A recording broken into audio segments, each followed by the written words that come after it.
Live at the Roundhouse 1970. On March 11, 1970, Genesis played one of the most significant gigs of their early career at the Atomic Sunrise Festival at London's legendary Roundhouse. The event, sponsored by Yoko Ono, featured artists such as David Bowie and Hawkwind.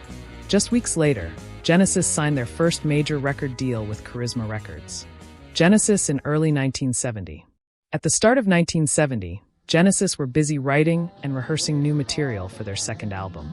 Their debut album had failed to chart, and they had parted ways with producer Jonathan King and Decca Records. Determined to take a new direction, the band moved away from the pop-oriented style of their first record and embraced a more adventurous, experimental sound. At the time, Genesis consisted of Peter Gabriel vocals, Tony Banks keyboards, Ant Phillips lead guitar, Mike Rutherford guitar and bass, and John Mayhew drums. Opening for David Bowie at the Roundhouse. Still an unknown band, Genesis saw the Atomic Sunrise Festival as a huge opportunity, especially since they were set to open for David Bowie. Both Tony Banks and Peter Gabriel were big Bowie fans.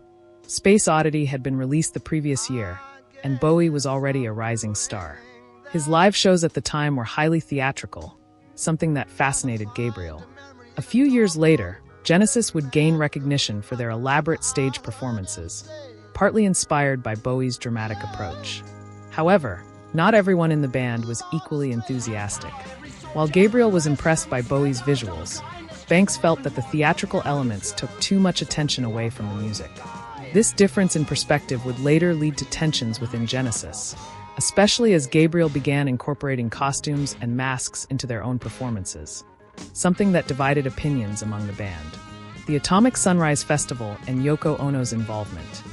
At the Atomic Sunrise Festival, Genesis performed songs that would later appear on their second album, Trespass, including Looking for Someone and The Knife, both of which were captured in surviving video footage. It is also believed that they played Twilight Alehouse.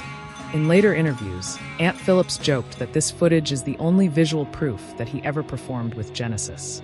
Despite the significance of the gig, the band's experience was not entirely positive. Gabriel recalled that there were more people on stage than in the audience, and Phillips was so nervous that he could barely play. A stage fright that would later contribute to his decision to leave Genesis. Still, both Banks and Phillips were impressed by the professionalism behind the scenes. Every performance at the festival was recorded on 8-track equipment, and parts of it were filmed. Since the event was backed by Yoko Ono, there's a possibility that the full footage still exists somewhere in the Apple Records archives. A few weeks after the show, Genesis signed with Charisma Records, and by the end of the year, they released Trespass. But changes were already on the horizon. Ant Phillips left the band, and a new drummer joined in the summer of 1970. But that's a story for another time. Looking for someone, I guess I'm doing that. Trying to find a memory in a dark room. Dirty man, you're looking like a Buddha, I heard him say.